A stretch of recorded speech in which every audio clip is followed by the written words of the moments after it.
Boa noite. Feche os teus olhos e vamos orar ainda. Senhor, nós te agradecemos pelo que tu tens falado conosco até aqui. E em nome de Jesus, nós queremos pedir que tu continues falando conosco. Por isso, dá-nos ouvidos atentos, um coração preparado, para que a boa palavra, a boa semente, caindo em nosso coração, germine, cresça e produza fruto. Em nome de Jesus. Amém. Eu acho que eu não preciso mais me apresentar, né? Eu já tenho vindo tantas vezes aqui que eu já pensei em me apresentar como pastor auxiliar, mas aí eu tenho auxiliado pouco e aí o Isaí vai achar que ele pode me chamar mais vezes para alguma coisa. Então, talvez pastor colaborador, pastor associado, alguma coisa assim. Porque ele vai continuar chamando, a não ser que vocês reclamem muito, porque eu sei que ele é suscetível a isso também. Se você disser, não traz mais aquele pastor, ele para de me convidar. Gente, eu fico feliz de estar com vocês, de fato me alegra estar aqui. Não faço isso só pela amizade com o Isaí, com a Grace, com a família deles, mas porque compartilhar algo da palavra sempre é bom. E quando a gente encontra ouvidos atentos, e vocês têm sido esses ouvidos quando a gente vem aqui, ver como essa igreja tá acontecendo, tem mais pessoas cada vez que eu volto aqui. Talvez para quem está envolvido aqui nem perceba tudo isso, né? E é claro, é fruto de trabalho, tem que trabalhar. E esse é o nosso assunto de hoje. Vocês estão falando sobre fundamentos e eu lembro quando Paulo fala lá em Coríntios, dizendo que ele só edificou sobre o fundamento bom, que é Jesus, que ele não quis edificar sobre outras coisas, e talvez se a gente parasse só nisso, só para refletir sobre esse fundamento que... Impressão minha, o microfone está falhando. Impressão minha? Sim, agora eu não entendi. A Grace concordou e depois discordou de mim. Então, não é impressão. Tá bom. Mas se vocês ainda estão ouvindo, ainda tá bom. Mas se a gente só ficasse refletindo a respeito disso, a gente já teria... Oi, som. Parece que a voz ficou até mais bonita agora, né? Locutor de FM. Não, tanto também não. A gente precisa, de vez em quando, visitar alguns assuntos que são base para aquilo que a gente quer ser. A gente quer ser uma igreja e mais do que isso. Falhou de novo.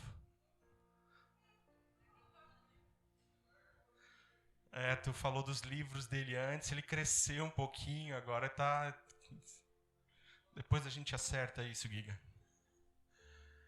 A gente precisa, se nós queremos ser igreja, nós precisamos revisitar sempre de novo aquilo que nos dá base. E certamente há coisas que podem ser diferentes para vocês aqui, que são diferentes, né, da igreja que nós somos em Jaraguá. Mas o fundamento e algumas coisas, elas precisam perpassar tudo aquilo que nós somos como igreja. Eu quero convidar você a abrir sua Bíblia em 1 Pedro, capítulo 2. O texto vai estar projetado aqui também, porque a Bíblia que eu tenho usado já desde o ano passado nas minhas leituras é a Nova Versão Transformadora. Então talvez seja um pouquinho diferente da versão que vocês têm, mas 1 Pedro capítulo 2, versículos 9 e 10 diz assim: Vocês, porém, são povo escolhido, reino de sacerdotes, nação santa, propriedade exclusiva de Deus. Assim, vocês podem mostrar às pessoas como é admirável aquele que os chamou das trevas para a sua maravilhosa luz. Antes vocês não tinham identidade como povo, isso já é o versículo 10. Agora vocês são povo de Deus. Antes não haviam recebido misericórdia. Agora, porém, receberam misericórdia de Deus. Provavelmente não é um texto desconhecido de vocês. E ele traz algumas coisas que nós queremos explorar hoje à noite. A gente pode talvez olhar para esse texto até com um pouquinho de equívoco na leitura dele. O que Pedro está querendo dizer para quem ele escreve essa carta é tão somente que eles são propriedade exclusiva de Deus. todos os outros adjetivos que aparecem depois ali. É só a tentativa dele deixar muito claro para quem está lendo a carta que ele escreve o que ele quer dizer. Eu tenho 2 outros textos ainda de Apocalipse que vão nos ajudar a entender essa história de sacerdócio real. Pode botar aí também, Apocalipse 1, 5b e 6. Vai nos dizer assim. É B quando é a parte final do versículo, certo? Toda a glória seja dada àquele que nos ama e nos libertou dos nossos pecados por meio do seu sangue. Ele fez de nós um reino de sacerdotes para o seu Deus e Pai. Ainda Apocalipse capítulo 5, versículo 10. Diz assim, começa um pouquinho antes, acho que eu até botei a parte do 9 ali junto também. Finalzinho do 9 diz assim: pois foste sacrificado e com o teu sangue compraste para Deus pessoas de toda tribo, povo, língua e nação. Tu fizeste dessas pessoas, um reino de sacerdotes para o nosso Deus. As palavras que aparecem em comum nesses 3 textos são sacerdotes de um reino celestial. E é isso que, na verdade, nós somos. A partir do momento que nós ouvimos o Evangelho, a palavra de salvação, a partir do momento que nós entregamos o comando da nossa vida, a partir do momento que nós decidimos seguir Jesus, nós não somos mais cidadãos pura e simplesmente desse lugar. Nós somos transformados de dentro para fora em povo exclusivo de Deus, com uma tarefa muito clara. E aqui me parece que a coisa trava. Porque até aí dizer, a gente estufa o peito para dizer que é crente. A gente estufa o peito para dizer que o outro não é. A gente fala em relação aos outros, olhando um pouquinho de cima. Mas ser cristão é mais do que isso. O texto de Pedro já vai nos mostrando isso quando ele diz: vocês têm o privilégio de serem esses que, com as suas vidas, demonstram aqui como é admirável aquele que tirou vocês das trevas e colocou vocês no seu maravilhoso reino de luz. Para quem foi escrita esta carta? Ela foi escrita para uma igreja que está sofrendo perseguição. A igreja, depois da crucificação, da ressurreição, da volta de Jesus para o Pai, ela começa a sofrer perseguição. Primeiro ela sofre perseguição a partir dos próprios judeus que mataram Jesus. Na sequência, quando eles se espalham por todo o Império Romano, o próprio Império Romano começa a perseguir a igreja e eles vão se espalhando. Essa notícia de que as igrejas vão se espalhando chega aos ouvidos dos apóstolos, e com as cartas eles começam a tentar trazer esse povo de volta dessa dispersão. Eles entendem já muito cedo que vida de crente não acontece sozinha. Crente precisa de outro do lado, por mais que dê trabalho. Eu sei que você pensou em algum irmão já que dá trabalho na igreja, mas tem 98% de chance no instituto de pesquisa que eu coordeno de que alguém também pensou no seu nome. A gente nunca pensa no outro lado da moeda. A gente também pode ser aquele que os outros veem como atrapalho. A carta é escrita para essa igreja que começa a se dispersar, e Pedro não quer que ela se perca no meio de tanta outra coisa que está acontecendo. E não é uma perseguição qualquer, eles correm risco de morte quando isso acontece. Quem é a igreja?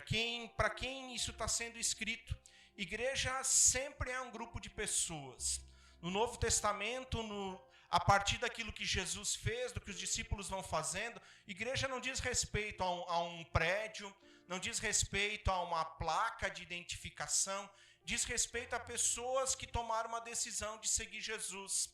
E a gente olha, e eu não sei quanto tempo você está na igreja, mas a gente olha para o Novo Testamento imaginando igrejas como a gente tem, isso é normal. E a gente pensa agora um prédio bem organizadinho, tudo funcionando. As igrejas eram muito diferentes, mas tem algo que é comum. Eram pessoas que seguiam Jesus e agora estavam dispostas, inclusive, a pagar o preço com a própria vida, de continuarem sendo. A igreja se espalha, ela começa a correr risco, e a carta então é escrita para esses porque Pedro quer trazê-los de volta. O que essa igreja faz, ou o que essa igreja deveria fazer? A igreja já no plano de Jesus, ela tem um propósito que se desdobra em pelo menos 3 coisas. Primeira delas, Jesus manda os discípulos testemunharem e fazerem discípulos de todas as nações.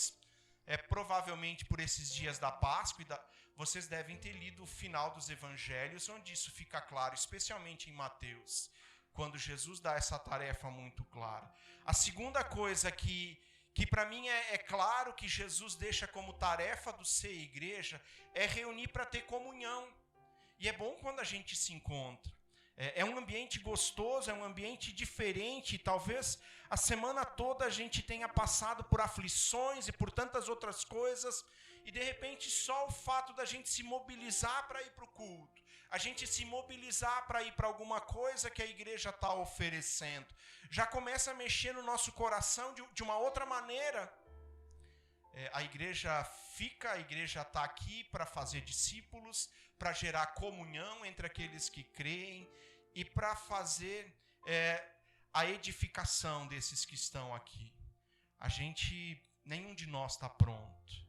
A gente talvez porque a gente ainda não tem uma clara, não está escrito no texto bíblico exatamente como vai ser a eternidade. Paulo, quando fala disso, diz que nem olhos viram, nem ouvidos ouviram, nem jamais penetrou em coração humano algum aquilo que Deus tem preparado. Então vai ser diferente do que você está pensando. Mas na eternidade nós vamos ser perfeitos, aperfeiçoados para viver com o Pai. Antes disso, a igreja também promove a edificação. Ela precisa ter mecanismos, ferramentas que ajudem esses que vão se convertendo a continuar em processo de crescimento. Primeira coisa, essa carta é escrita para uma igreja que não consegue se reunir como nós estamos reunidos, que está se dispersando porque há de novo um movimento de repressão, há um movimento de perseguição contra essa igreja, e a carta vem justamente para isso, dizer, não é isso, paguem o preço de permanecer juntos, afinal de contas, antes vocês não eram povo, vocês não eram nada, mas em Deus, a partir de Jesus, vocês são uma nação santa, vocês são um povo exclusivo, vocês são sacerdotes de um rei.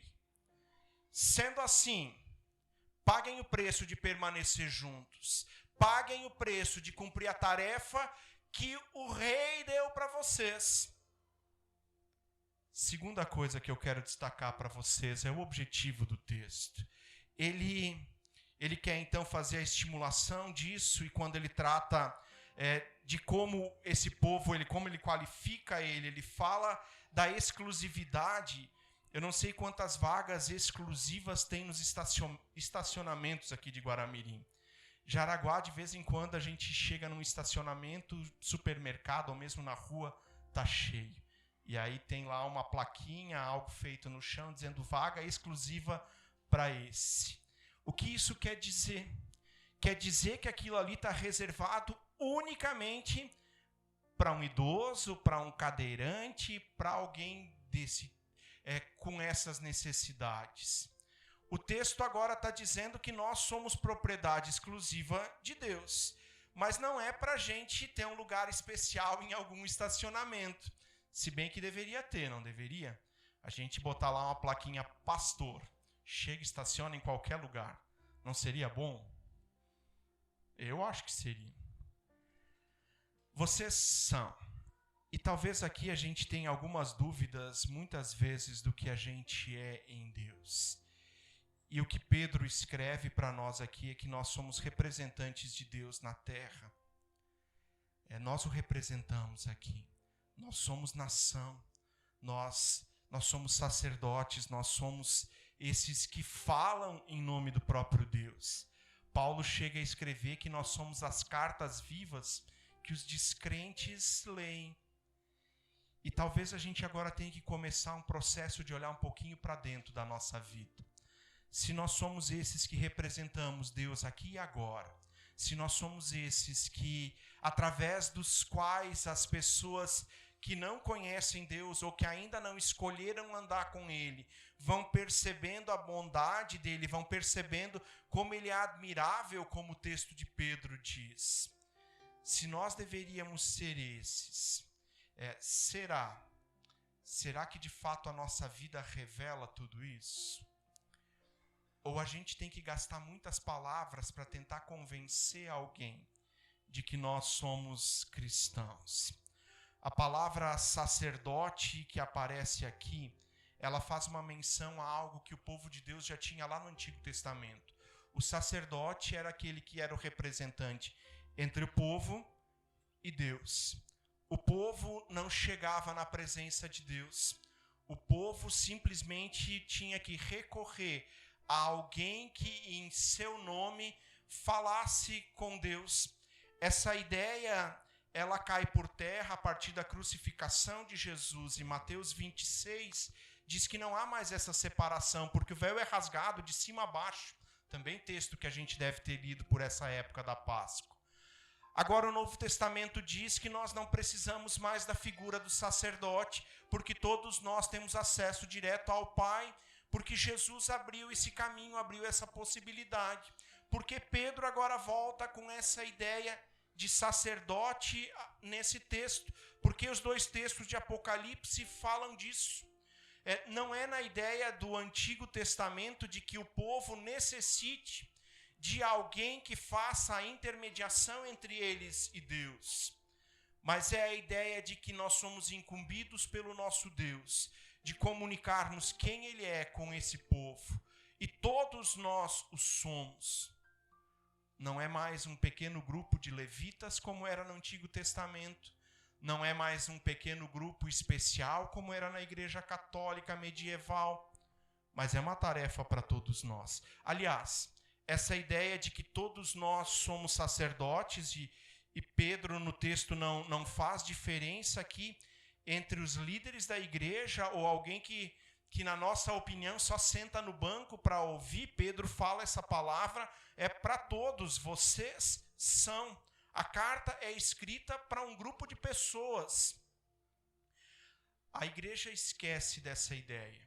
E a partir do desenvolvimento da igreja, a gente chega por volta do ano 300 e o cristianismo passa a ser a religião oficial do Império Romano. Até ali o cristianismo é perseguido e ele cresce, porque os cristãos se espalham para todos os lugares, e quando eles se espalham, outros vão chegando, e eles continuam fazendo discípulos onde eles chegam, e de repente ali também já tem uma pequena igreja acontecendo, e o evangelho se espalha e vai tomando volume, até que por volta do ano 300 depois de Cristo, o Império Romano assume o cristianismo como religião oficial. A partir dali, o bônus é que não tem mais perseguição. O ônus é que a igreja para de crescer, porque todo mundo que nasce no Império Romano automaticamente é cristão. Não precisava mais de conversão, bastava nascer romano. E mais do que isso, se cria uma diferenciação entre o povo. E de novo vem a figura do sacerdote, alguém que comanda isso e que é o intermediário entre o povo e Deus. E se passam 12 séculos, onde a igreja se estabelece assim, os sacerdotes, os cardeais, os bispos, os padres, eles se tornam a elite que faz a igreja. A igreja é o que eles pensam, a igreja é o que eles mandam, a igreja é eles. E o povo tem a única coisa que eles precisam fazer é participar dos ritos. Vem na missa, pelo menos uma vez por ano. Traz as suas moedinhas de oferta. Morreu alguém, paga um dinheirinho para o sacerdote fazer uma missa de 7º dia de um ano. Eu não estou falando contra a igreja católica, não sei se alguém aqui ainda é católico ou qualquer coisa assim. Estou falando de história da igreja. E chega então no 1517 e a igreja virou um arremedo do que Jesus queria dela. tem o povo que participa dos ritos e tem os especiais, que são quem faz a igreja. E Lutero descobre, ou redescobre nesse texto, de que há algo, que há um princípio, que há um fundamento do ser igreja que foi esquecido, ficou para trás. Lutero defende que todos os cristãos são sacerdotes, ou seja, têm a incumbência de oferecerem culto a Deus. Não só no templo agora, não só quando eles se reúnem. Oferece culto com a sua vida. E Lutero chega a dizer numa carta que ele escreve, de que se um sapateiro tem por profissão fazer sapato, o culto, o melhor culto que ele pode oferecer para Deus é fazer um excelente sapato com um preço justo.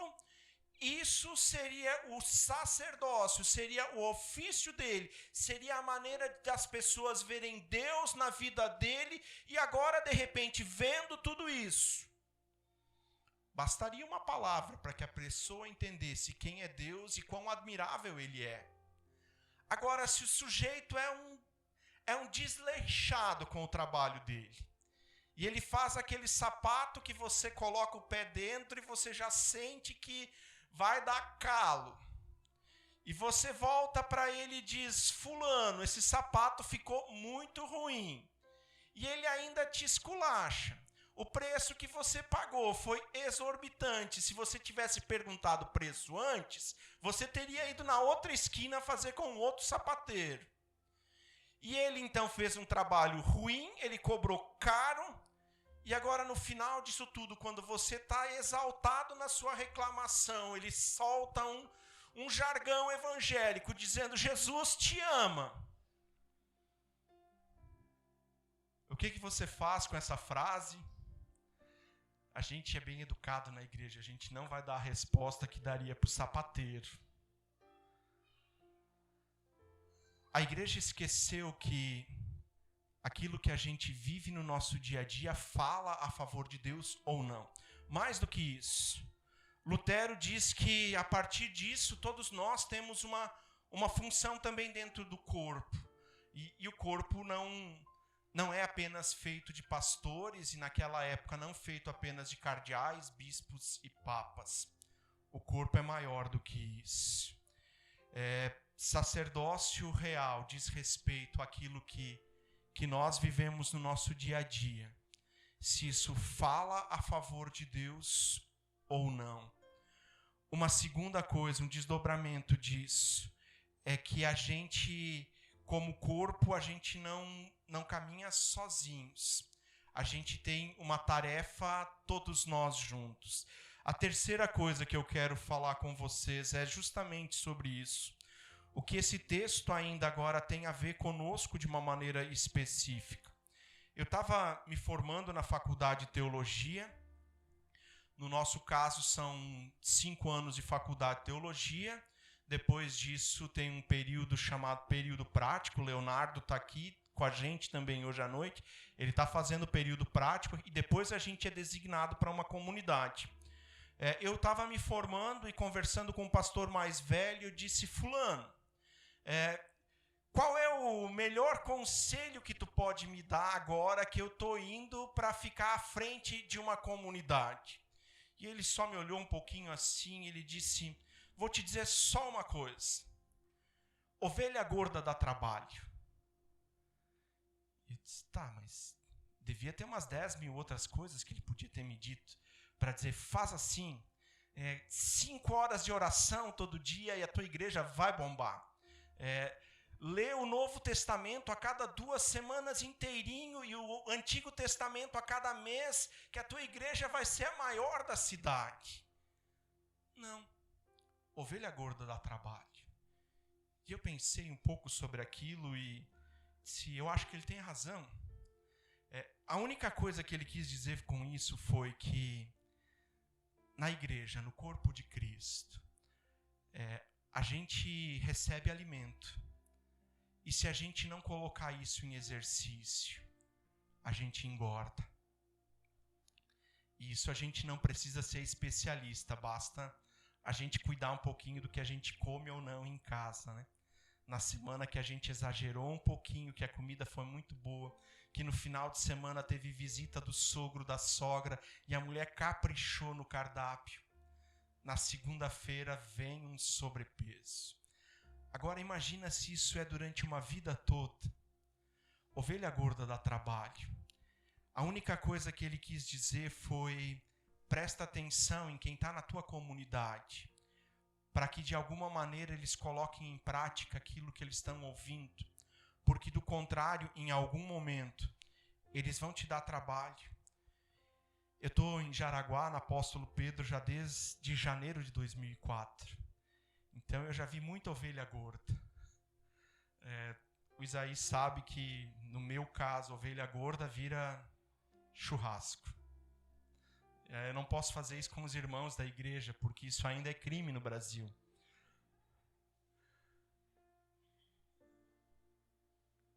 A gente ao longo do tempo vai percebendo quem se acomodou e de repente se contentou em apenas estar sentado no banco e de repente vem algumas frases meio truncadas e a gente percebe que o ânimo, que o vigor, que o interesse de algumas pessoas passou. E a partir desse momento onde isso aconteceu, o processo de crescimento na caminhada de fé, ele é interrompido. E a gente, na caminhada de fé, a gente não fica parado. Ou a gente está andando para frente, ou a gente está andando para trás. E esses que começam a andar para trás são os mesmos que de repente vão começar a falar: porque o fulano fez isso. Porque o fulano deixou de fazer. E esse pastor, que convida até um pastor luterano para pregar de vez em quando aí. Ixi, acho que eu não tinha dito ainda que eu era luterano, né? Agora estragou tudo. É melhor dizer que tem luteranos e luteranos. Não, vocês sabem disso, eu estou brincando. Ovelha gorda dá trabalho, porque ela começa a balir, ela começa a fazer barulho de ovelha no meio do rebanho. E ela tem a capacidade de desmobilizar todo o rebanho que estava querendo trabalhar. A gente precisa tomar cuidado para não virar esses que no meio do rebanho se contentam em, semana após semana, receber um bom alimento, mas que não colocam nada disso em prática, nem na sua profissão, nem em algum ministério relacionado às coisas da igreja. 1 Pedro é um texto riquíssimo, e esse texto do capítulo 2, na minha opinião, ele não pode ser lido sem o capítulo 4, versículo 10, que diz assim: Deus concedeu dons a cada um. Vocês devem usá-lo para servir uns aos outros, fazendo bom uso da múltipla e variada graça divina.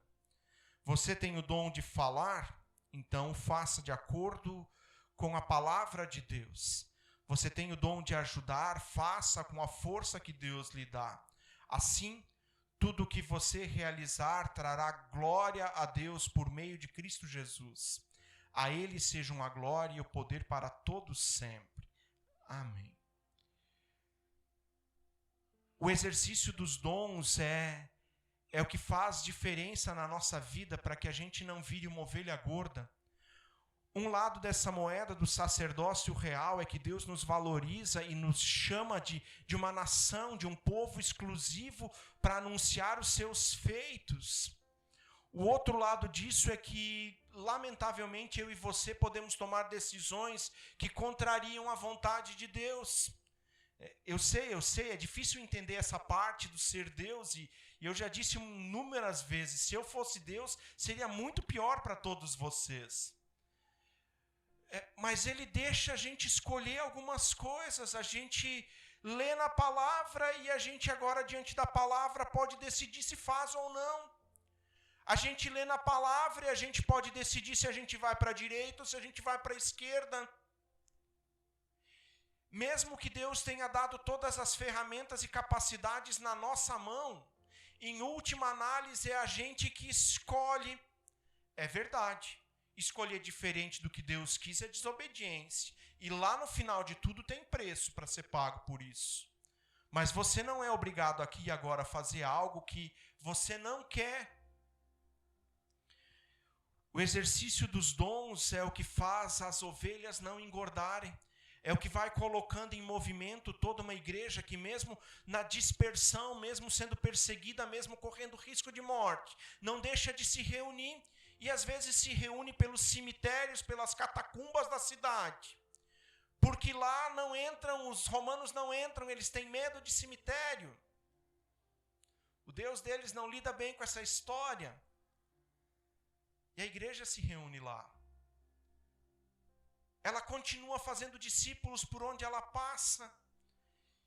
E nos primeiros 100 anos da igreja, de 12 discípulos que Jesus tinha, e a gente pode ampliar esse número, a gente pode falar dos 72 que Jesus também envia, a gente pode falar dos 500 irmãos que Paulo diz que estavam reunidos quando Jesus aparece ressurreto. Vamos tomar os 500 discípulos de Jesus. Esses 500 homens e mulheres que se espalham pelo Império Romano, em pouco mais de 100 anos, são contados mais de 3 milhões de cristãos dentro do Império Romano. Sem internet, sem a Bíblia escrita, mas vivendo uma vida que mostrava os feitos admiráveis do seu Senhor. O exercício dos dons. Na Pedro a gente ainda diferencia dons e a gente fala de funções universais.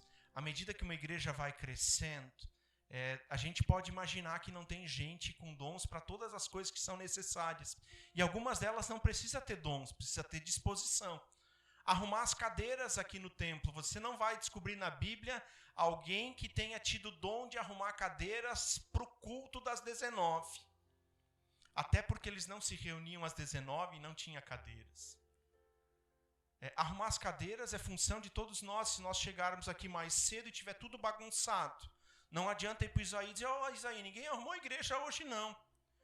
É você que começa a colocar as cadeiras no lugar. Tem outras coisas que é para todos os crentes. Dízimo e oferta é para todos os crentes. Ainda que fale do dom da generosidade, é assim que a gente mantém e amplia o trabalho da igreja.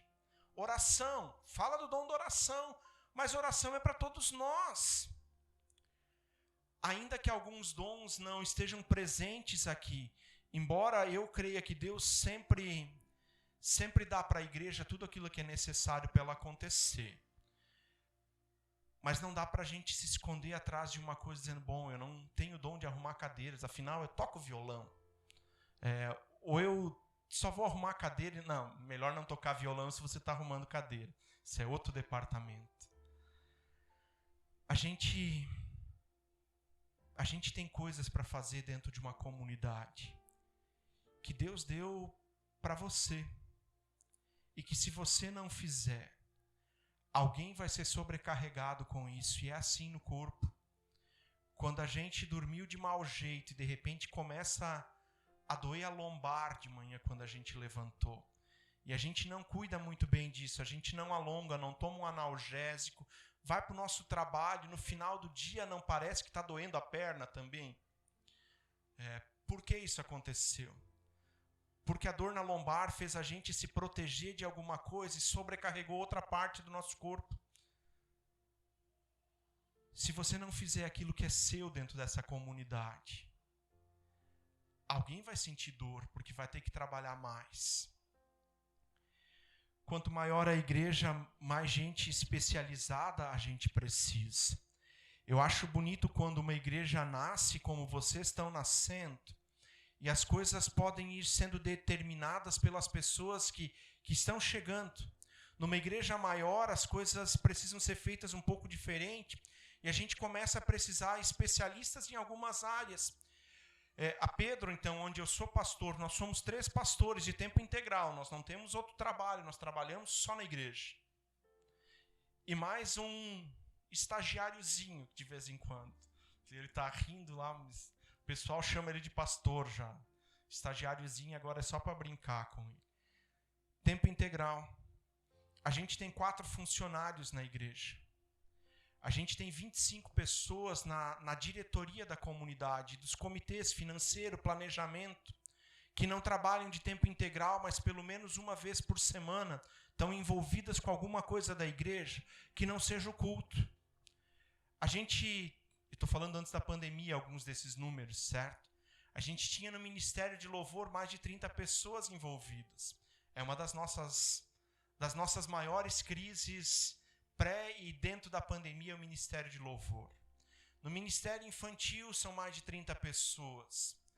Nos pequenos grupos, e nossa ênfase como comunidade é o culto público e a reunião em pequenos grupos. Os líderes de pequenos grupos são mais de 80.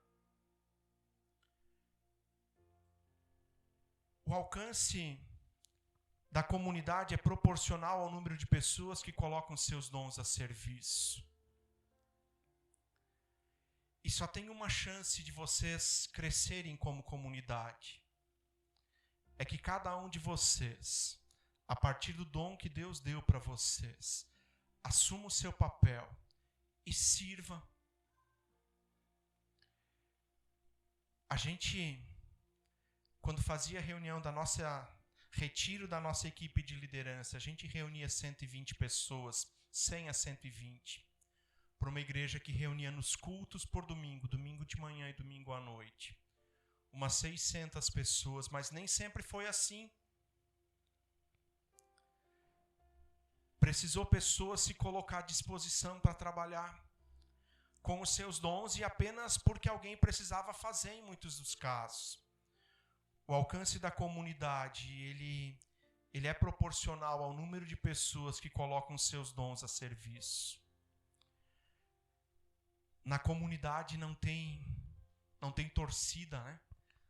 Futebol tem torcida. Tem 11 caras correndo em cada time, que treinaram a semana toda para aquilo. Estão suando que nem uns cavalos. E a gente que está sentado lá na arquibancada diz: não joga nada, nem corre. Ele está lá correndo, mas nós sentadinhos na arquibancada com um sacão de pipoca na mão, tomando 1 litro de refrigerante naqueles copos descartáveis, dizendo: não corre. Na igreja não tem esse lugar. Não tem lugar de esquentar banco. É verdade, tem hora que a gente senta e celebra culto e ouve. Mas o alcance da comunidade é proporcional ao número de pessoas que colocam seus dons a serviço. Eu quero colocar uma frase de um pastor norte-americano chamado Francis Chan. Ele é filho de uma missionária com um chinês. Missionária na China, casa na China. E tem uma vida complicada, a mãe dele morre quando está na China, e ele tem idas e vindas, passa pelo budismo, se converte, começa uma igreja, deixa a igreja para outro pastor, vai ser cozinheiro. Então você vai achar coisas boas e coisas ruins a respeito dele na internet. Mas essa frase dele vem da época que ele começou uma igreja com 6 pessoas da vizinhança e ele leva essa igreja a 10 mil pessoas.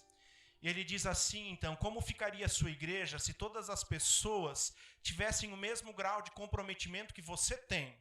Se todo mundo doasse, servisse e orasse, exatamente como você ora.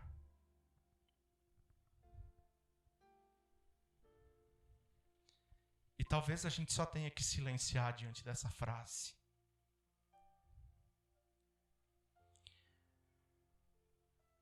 Meu desejo, é que você tome o seu lugar no corpo de Cristo que se reúne aqui nessa igreja, que tem alvo de Guaramirim e quem sabe para onde mais Deus quer levar vocês.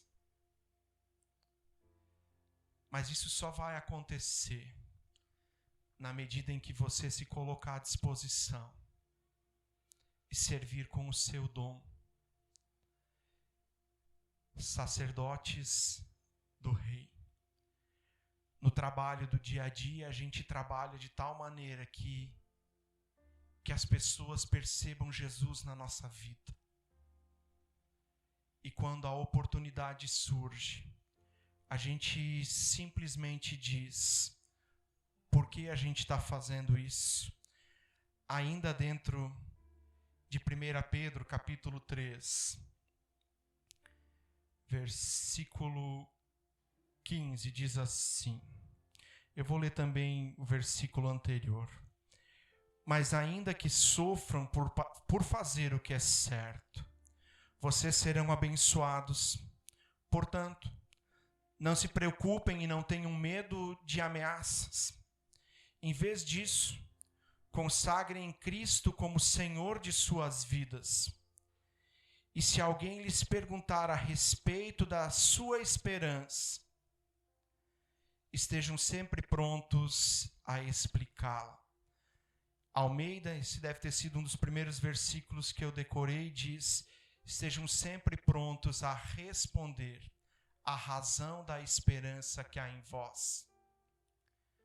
Se no dia a dia nós formos sacerdotes do nosso Deus e Rei, em algum momento a porta se abre para que a gente, de uma maneira simples, fale de quem move a nossa vida. Segunda coisa, não deixe de colocar a serviço o dom, o presente que Deus colocou na sua mão. Sirva. Vamos orar? Você pode ficar de pé?